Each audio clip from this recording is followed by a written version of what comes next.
that perhaps some of their rights will be rolled back under a Trump presidency. What do you say to them? I think if people have real concern, they probably should get their information somewhere, not Reddit. Look, if having access to abortion was a #1 issue for you in this election, then the top of the ticket didn't matter, because post-Dobbs, it's a state's issue. And if having access or pushing pro-life agenda was a #1 issue to you, that meant the top of the ticket didn't matter to you, because post-Dobbs, it's back to the states. The Dobbs decision said that this issue is now up to the people and their representatives. And so if you live in a state where that the access has been more restricted or access is completely unrestricted, both states of course exist, then you can make decisions based on where you live and you can vote on that way. But this idea that post-Dobbs, Trump wasn't clear, I don't think that that's entirely accurate. I think he was very clear. He said he would not sign an abortion ban. He said he did not support having that be decided at the federal level. He said he supported the repeal of Roe, which was simply Dobbs, which put it back to the states. And so I think that the fear mongering and the trying to make people terrified of their own government didn't work as an election campaign. And I think moving forward, we just need to speak with a little bit more truth and honesty about what the threats are and are not. I think it's important to have that transparent conversation. And of course, Trump's team would point to, look, the first move he made was put a woman as his chief of staff, the first female chief of staff, and so forth. But you talk about abortion, and I do think that's a really relevant part of this conversation as well, because Margaret, to bring you back in, these 10 states had abortion on the ballot this election cycle. And 7 of them, we have a map up here, 7 of them were successful in protecting reproductive rights, including states where Trump won, like Missouri and Arizona. What do you think about that? You know, the idea that the electorate that voters largely indicated they want abortion access enshrined into state constitutions, but also rejected a presidential candidate who positioned herself as a champion of reproductive rights. Margaret.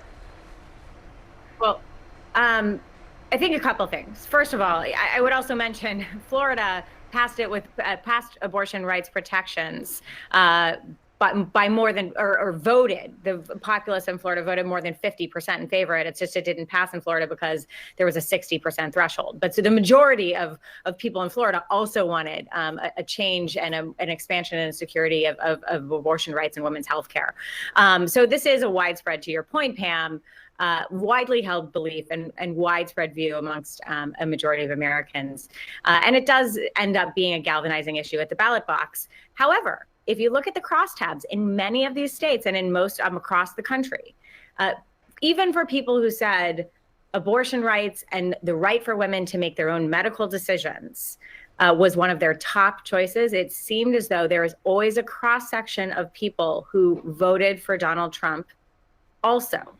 And or, you know, either at the same time or abrogated that secondary belief about abortion rights, medical decisions in favor for Donald Trump. And it seems as though when you look at the crosstabs, the issue of economic stability, inflation, which was a shorthand for economic stability and prosperity, won out.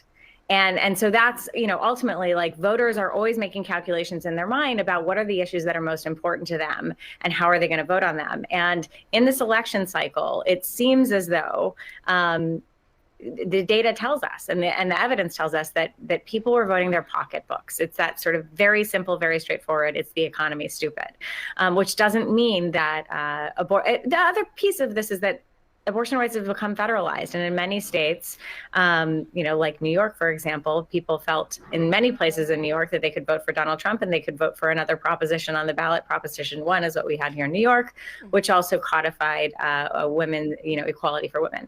So it's become, it's not a one note sort of stand-in, as though Kamala Harris is pro-choice and Donald Trump is not. And therefore, it's that simple.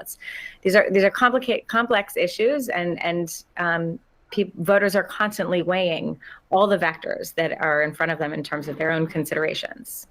Margaret Hoover, Michaela Carr, Nadia Okamoto, thank you for that thoughtful conversation. Appreciate your time.